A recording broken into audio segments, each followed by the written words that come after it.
And now, Dick Powell as Richard Diamond, private detective.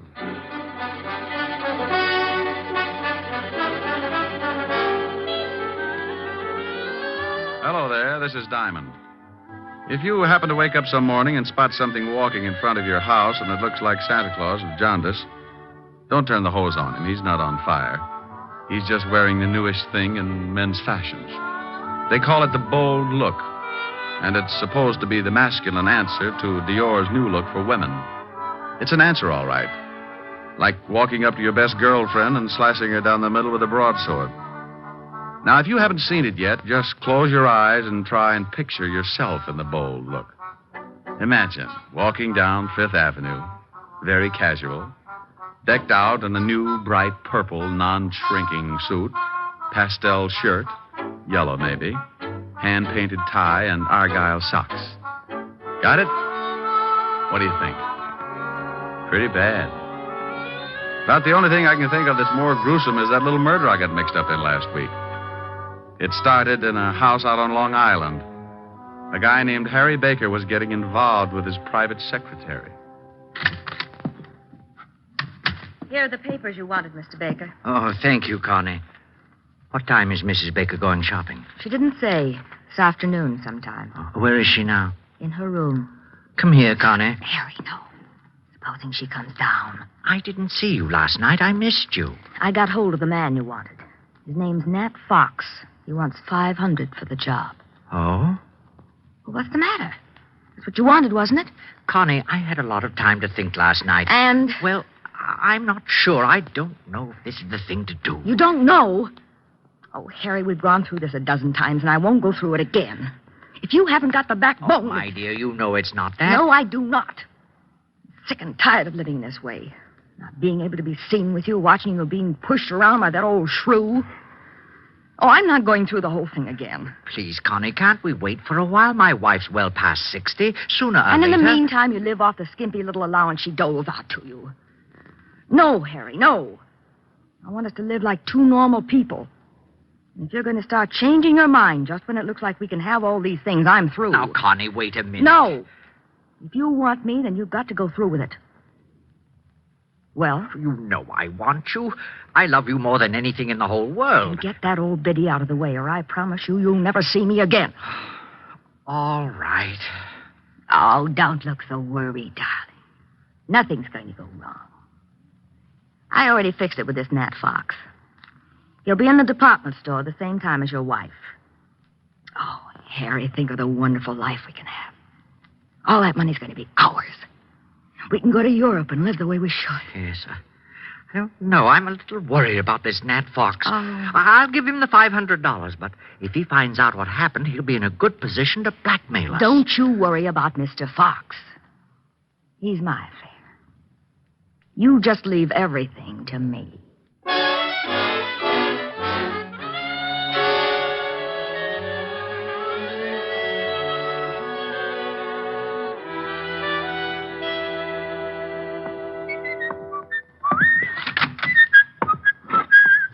Well. Hello, Otis.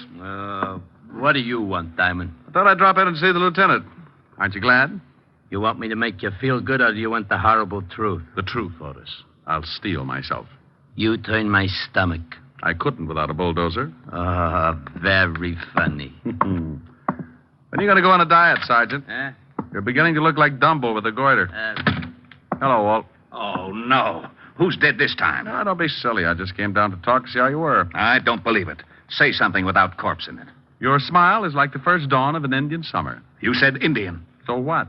If you said it, he's dead. All right. If that's the way you feel about it, goodbye and good luck. Oh, now, wait a minute. Stop being an idiot. That's all right, Walt. I understand. Now, come back here. You know very well I'm glad to see you. Now, you think just because I come down to see you, I've gotten mixed up in some kind of a murder. Oh, a fine friend. Now, you stop acting like that. You're a worse ham than Otis. That did it. I'll never send you a good dead body again. Is that a promise? Is what a promise? That you'll never send me a good dead body again. Oh, want me to break the law, huh? Hold out police evidence. Of course not. You know I was only kidding. Just like the police force, making fun of a corpse. I have never made fun of a corpse. So that's what's the matter. What? too serious. That's what's ruining your stomach. Oh, now stop that. You know what's wrong with my stomach. I've been working too hard, that's all. So the next time I find a corpse, you'll want to take a vacation. This precinct is more corrupt than I thought. What do you mean, corrupt? Just what I said. I find you a corpse and you won't even look at it. You want to go on a vacation. I don't want to go on a vacation. I'll look at the corpse. What corpse? The one you wanted me to look at. There you go, acting like I've gotten mixed up in another killing. Trying to make it look like the corpse is mine. What? Well, it's not my corpse. It isn't? No. Well, whose is it? Well, you know. You tried to frame me with it. I did not. Don't you try to shove that body off on me. Yeah, what is it? Oh, hello, Helen. It's for you, Rick. Thanks. Hi, baby. Hold it a minute. Walt, you better do something about that body. Oh, yeah. Otis, put in the general alarm. Diamond's found another killing. Oh, wait a minute. No, Walt, it's your killing, remember? Oh, yeah. Forget about the general alarm, Otis. I've got... Oh, Diamond. Sure, Helen. I'll meet you at the store. Oh. Sure. I love you. Bye. Oh. Walt. What a funny look. You're all red.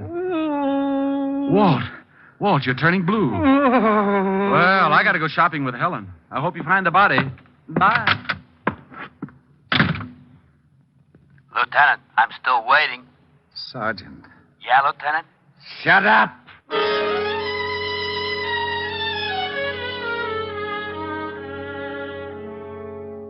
I don't know why I do that to Walt, but I always get such a kick out of tying him up in knots. When he takes the bait, he goes for it hook, line, and sinker. It's a good thing Helen called and asked me to go shopping with her, or he might have blown his fuse. I don't generally like the idea of shopping, but she said it was Frances's birthday, and any kind of an afternoon with Helen could always work its way into a wonderful evening. What do you think I ought to get him, Rick? I'll get him some shirts or something.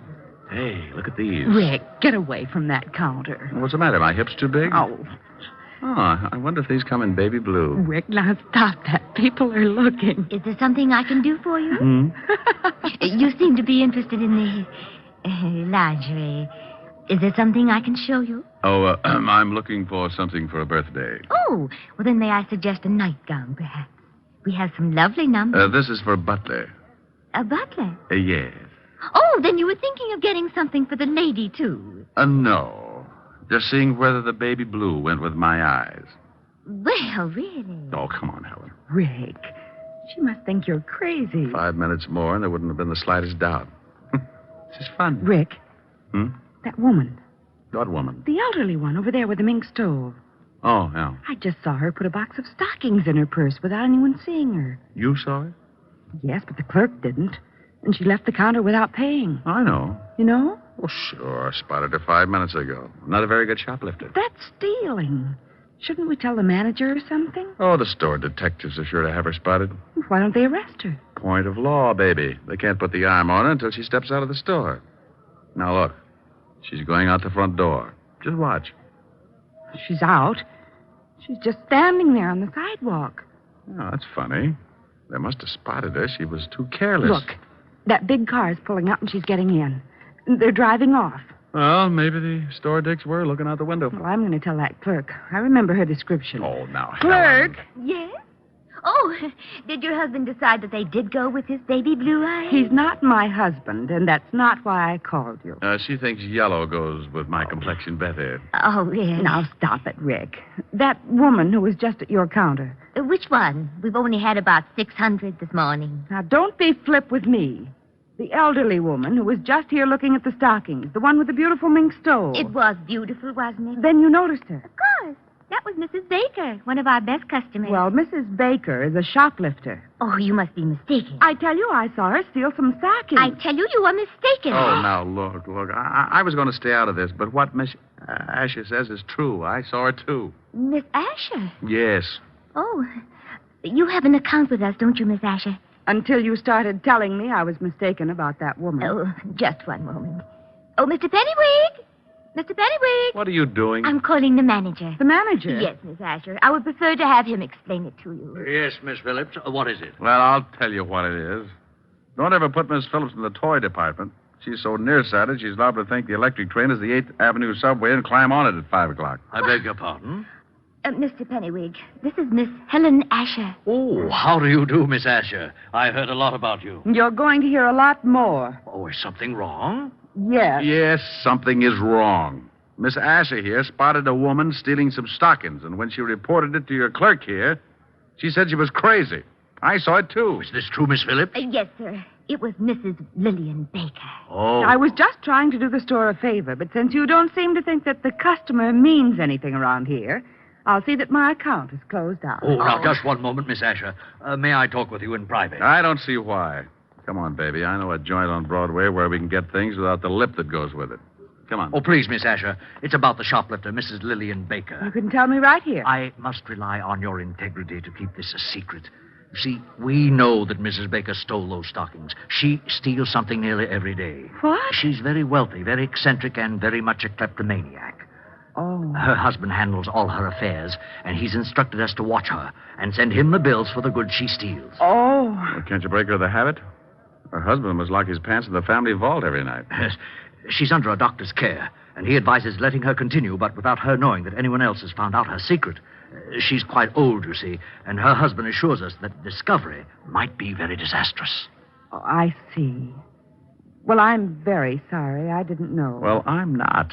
This pixie behind all the unmentionables can get a person steamed up enough to cause a minor explosion. I was just doing my duty, sir. Mr. Pennywig. Mr. Pennywig. Now what? Yes, what is it? Oh, Mr. Pennywig, we've had a jewel robbery. What? Yes, sir. 3 of our most priceless gems are missing. Oh, dear. Mrs. Baker? I don't know, sir. We watch her very closely when she's looking at jewelry. But 5 minutes after she'd gone, we discovered the loss. Was it of any consequence? Was it? $300,000 worth? Oh. Hey, wait a minute. Who else was in the jewelry department? Oh, several people. I'm so upset. Take a look over there. Where? Over there. The man in the wide pinstripe near the linen counter. Excuse me, I've got to go call Mr. Baker. Now, wait a minute. Yes? Maybe Mrs. Baker didn't lift those rocks.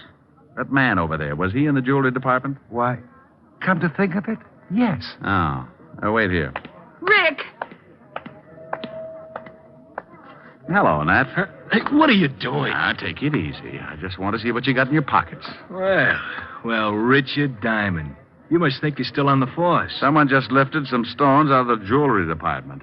You still in the racket? In a store like this, are you crazy? No, but I thought maybe you were. Now, let's see your pockets. You ain't no cop. Go on and peddle your papers. You look pretty silly with a broken arm. Okay, you don't have to get rough. I'm clean. Now, well, that's better. Now, turn them inside out. Hey, what's going on here? Now, meet Nat Fox, one of the better-known jewel thieves. Yes.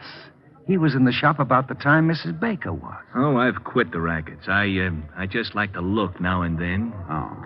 Well, at least he hasn't got them on him. Oh. Now, what have we here? Gum wrappers. I like to chew gum. Well, you chew a lot of it. Better call the law, Mr. Pennywig. Or if you say right away. Go to the devil. What? Rick! He's getting away. Stop him. Oh, relax. We can always pick him up. I want to take a look at your jewelry department. Nat Fox didn't have the jewels on him, but as he did have a lot of gum wrappers, the first thing I wanted to do was to case everything in the jewelry department. It was an old stunt. The thief chews a lot of gum, palms some jewels, and sticks them in the gum. Then he sticks the gum under something, and the Confederate comes along later and scoops it up. If the thief gets spotted at the scene, he's clean, just like Fox was when I searched him. Well, I looked under everything, on everything, in everything. There was a lot of gum, all right, but no jewels in any of it. Rick, couldn't someone have picked it up already? Well, that's the only thing I can come up with, unless this Mrs. Baker really did steal them. Well, the police will be here in a few minutes. No, clerk. Yes, sir? Can you remember who was in the jewelry department when you discovered the jewels were missing? Well, this Mr. Fox and Mrs. Baker had already left. But I believe there were several women. Yes, there weren't any men, just several women. Uh-huh. Oh, thank you. Come on, Helen. The robbery detail can take it from here. Well, thank you very much for your help, Mr. Diamond. Oh, where can the police get in touch with you if they want to ask any questions? They know me. And if you ever need any guidance, just look me up in the book on the private detective. Can't miss it. The one with the biggest ad.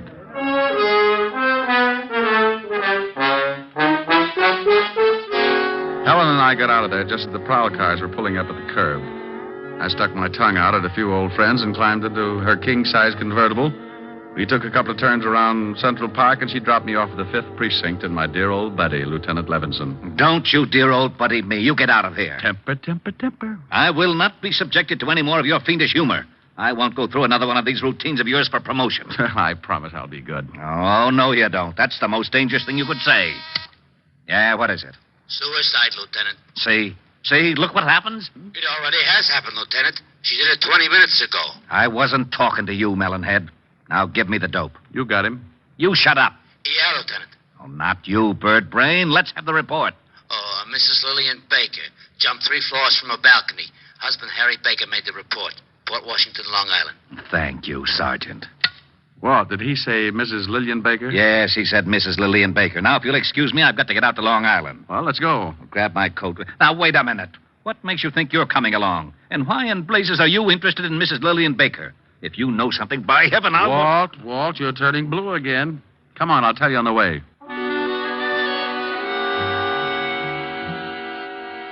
I briefed Walt on what had happened back at the store when Helen and I saw Mrs. Lillian Baker lift the hosiery. We reached the Baker estate about 3 o'clock in the afternoon and drove up a long circular driveway to the big house. The husband, Mr. Harry Baker, met us at the door. Oh, please come in, gentlemen. Thanks. You'll have to forgive me, gentlemen, but I'm still a little upset. My wife was a sick woman, but I never expected her to do anything like this. Where's the body? Out in the garden. Right this way. Have you any idea why your wife committed suicide, Mr. Baker? Oh, yes. There's the body. You don't mind if I go back inside, do you? I want to ask you some questions, then you can. I understand that your wife was a kleptomaniac. Is that right, Mr. Baker? Why, yes. How did you know? Mr. Diamond here saw her steal something from the store today. You mean the jewels? No, I mean the stockings. Did she steal the jewels? Why, yes. I found them under her mattress after the store called and told me of the loss. She was a sick woman. She's been stealing things for years, but she didn't think anyone knew about it. I had an arrangement with the stores that I could take care of all the things she took, but those jewels were too much. I had to confront her with the evidence. And she broke down completely when she discovered we knew her secret. Harry. Oh. Wow. This is my private secretary, Lieutenant Levinson. Richard Diamond. Oh, Miss Constance Loring, Lieutenant Levinson, Mr. Diamond. How do you do? Well, pretty good. I'd like to tell you about it sometime. Don't dead bodies make you a little nervous, Miss Loring? What? Miss Loring was here when my wife jumped. She's already gotten over the initial shock. Oh. She's been in the library calling some of my firms to tell them I won't be at work for a while. How long has she been here? Why, all afternoon she's been taking some dictation. With her hat on? Oh, well, you see... Forget it. Tell me, did your wife jump from that balcony, Mr. Baker? Yes. 3 floors. About a 4-foot railing around the balcony. If you think that there's been any foul play, you can check with her doctor. He'll tell you she could easily take her own life if her secret was discovered. I'd like to talk to him. What's his number? Evergreen 54469. Dr. Leonard Bischoff. Thanks. While you're calling him, Rick, I'd like to see those stolen jewels, Mr. Baker. Certainly. Right this way. Phone's right over there on the stand, Mr. Diamond. Would you open the safe for the lieutenant, Connie? Mr. Loring?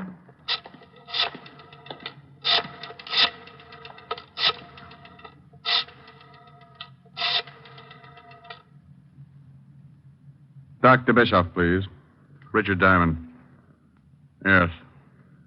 Hello. Dr. Bischoff, this is Richard Diamond. Here they are, Lieutenant. Now, you can easily see why I wouldn't, or should I say, couldn't pay for them. Is the store coming over to pick them up? No, I told them I would bring them down. What's this all over them? Well, I don't They're all know. sticky. Got something all over them. That's probably gum, Walt.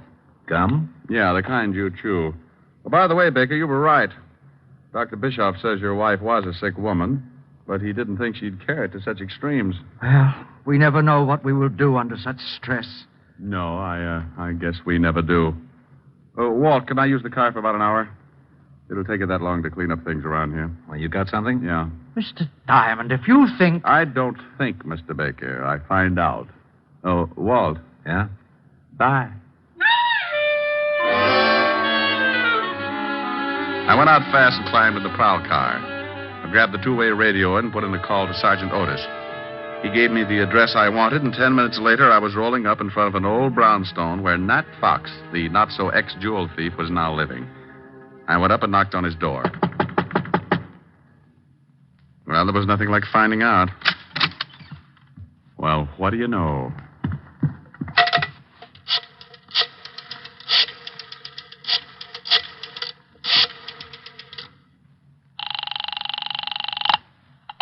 Mr. Baker's residence. Let me speak to Lieutenant Levinson, dear. He's right here. Hello? Walt, I'm over at Nat Fox's place. Now, don't say anything. Right. You remember I told you I spotted him right after the theft and shook him down? Yeah? Well, he's through giving the police department headaches. What do you mean? He can't explain the 2 bullet holes in his head. I called the station and had them send over the wagon, then I took off for the department store. I was sure that Mrs. Baker hadn't jumped, and I was pretty certain that whoever had knocked off Nat Fox was in on the Baker killing. Oh, hello again, Mr. Diamond. Have you heard we found out who stole those jewels? Nat Fox? I know. It was Mrs. Baker after all. Mr. Baker called us back and said that he'd found the stones. Oh, well, that's dandy. Well, I'm going to take your clerk who was in the shop at the time of the robbery.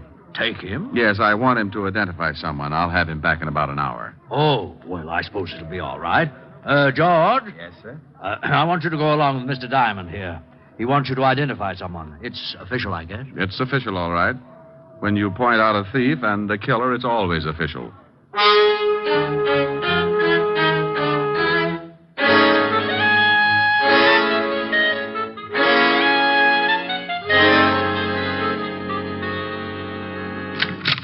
Rick, what took you so long? Walt, this is the clerk from the department store where the jewels were stolen.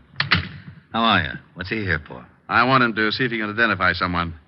Oh, where are Baker and his lovely secretary? In the library. Come on. Now, look, George, I Yes, want sir? you to stand outside this door until I call you. Then I want you to come in and see if you've ever seen anyone in the room besides myself and the lieutenant. I'll do my best, Mr. Diamond. That's all I want. Come on, Walt. What are you up to? Surprise. Well, hello. Why, hello, Mr. Diamond. Come in. Thanks. How are you, Connie? I see you've taken off your hat. You're very observing. I sure am. Why did you kill your wife, Mr. Baker? What? All right, I'll word it a little different. Mr. Baker, why did you kill your wife? Are you insane? Everybody asks me that. Maybe I should say a good doctor. Maybe you should. Like Dr. Bischoff, maybe? He's the best in town. Mr. Diamond, you're being ridiculous. I was with Mr. Baker when his wife jumped. You shouldn't have said that. Makes you an accessory. What do you mean? I mean, you're lying if you try and tell me Mrs. Baker wasn't killed. She jumped. Over a 4-foot railing? Yeah. What are you getting at? How old was your wife, Mr. Baker? Oh, close to 70. Why? Pretty good health physically? Why, yes, of course. You say you were in the house and neither one of you gave Mrs. Baker a push off that balcony, Connie? Of course.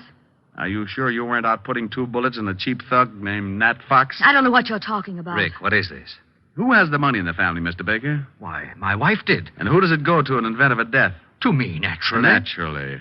Walt, Mrs. Baker couldn't have taken those jewels. She was too much of an amateur. Helen and I spotted her swiping stockings at 50 paces. Whoever did lift those rocks was a professional thief. Well, why couldn't my wife have hired Fox to do the job? Who said anything about Fox doing the job? Why, you did. Harry. Shut up. I just said that Nat Fox was dead and that I thought Connie killed him. I didn't kill anybody. You were just coming back from it when you bumped into us. You hadn't even taken your hat off, and you were still carrying your purse. I was just going out. Let me see that purse. You stay away from that. Anything in it? Yeah, well, no gun, but she probably threw it in the river. Nice handkerchief. I'll sue you, Diamond. Look at the handkerchief, Walt. It's sticky. Give me that. Sit down, lover. Oh. Oh, I'm sorry. I thought there was a chair there. It's sticky, all right, Walt. That's gum. And gum on the jewels. She must have picked them up. Yeah, right after Nat Fox stuck them somewhere. Oh, you're both crazy. She was here with me all day. Yeah. George. Yes, Mr. Diamond. Who's this person? You just relax. I want to find out what's going on, too. Well, George? Yes, sir. That girl was in the shop right after Mrs. Baker. That's a lie. I wasn't. I didn't kill anybody. One of you hired Fox to steal the jewels, then you picked them up and brought them to Baker here. You killed Fox to keep his mouth shut. I did not. Yes, she did. Harry! We might as well tell them. You're right, but I didn't kill my wife. I can't get first-degree murder. Why, you dirty old man. You did kill her. You told me you were going to. You were up there and you pushed her off. Try to prove it. She jumped. No, she didn't. There was a 4-foot railing all around that porch. Well, she could have climbed it. That's right, Rick. She could have, But you should keep in touch with her doctor, Mr. Baker. When I was in the store today, I spotted your wife with a cane. A cane? Yes. Dr. Bischoff said she didn't want to tell you about it because she didn't want you to worry. Didn't want me to worry about what? She had arthritis, Mr. Baker. And Dr. Bischoff said she could barely walk upstairs, let alone climb over a 4-foot railing. He also told me that under the conditions, her age and everything, she couldn't have lasted more than a year. You were in too much of a hurry. Okay, Walt, you run with the ball from here on. I got a date.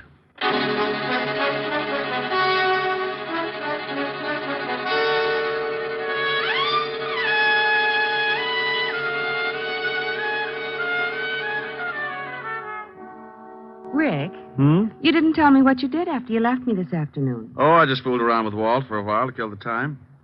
By the way, what did you finally get for Francis? Oh, I got him something in the newest fashion. It's called the Bold Look. What?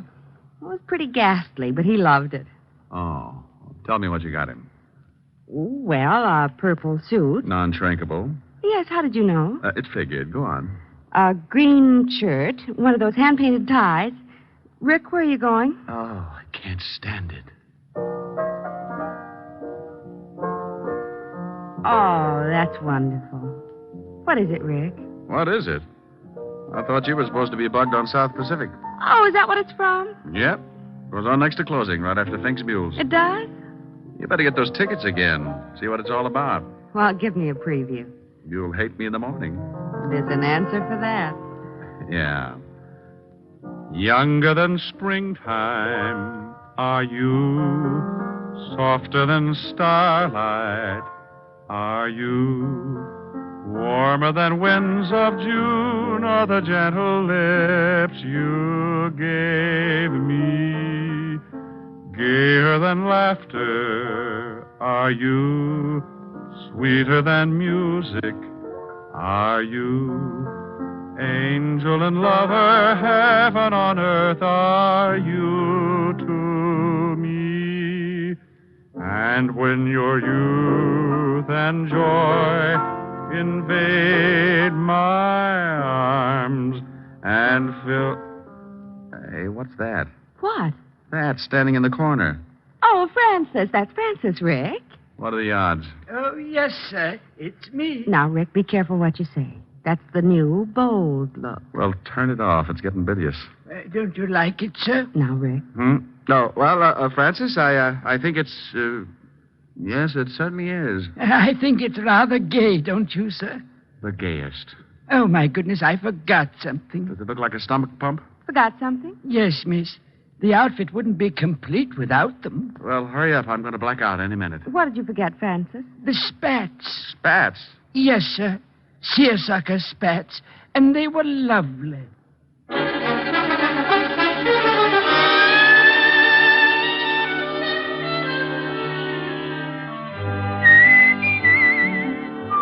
You have just heard transcribed Richard Diamond, Private Detective, starring Dick Powell.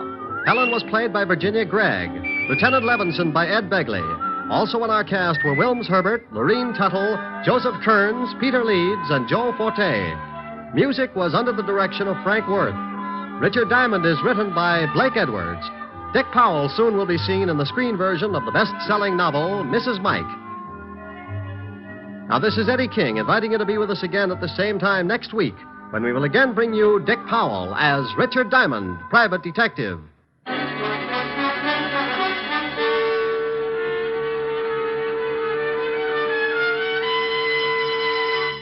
This is NBC, the national broadcasting company.